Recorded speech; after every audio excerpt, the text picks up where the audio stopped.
అన్నయ్య చేసిన బిర్యానీ మా ఇంట్లో అయితే చాలా స్పెషల్. ఈ బిర్యానీ ముందు ఏ హోటల్ బిర్యానీ పనికిరాదు. బిర్యానీ ఎప్పుడు వండుతారా, ఎప్పుడు తినేద్దామా అని పిల్లలందరూ వెయిట్ చేస్తూ ఉంటారు.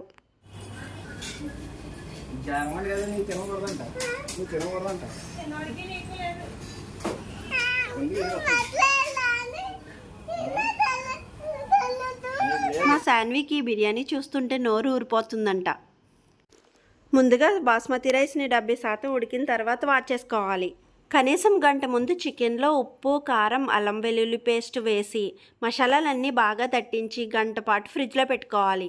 ఇలా మ్యారినేట్ చేసిన చికెన్ ఇందులో వేసి ఒక 5 నిమిషాల పాటు ఉడికించి ముందుగా ఉడికించి పెట్టుకున్న బాస్మతి రైస్ వేసేసి పైన ఫ్రైడ్ ఆనియన్స్, పుదీనా, కొత్తిమీర చల్లుకోవాలి.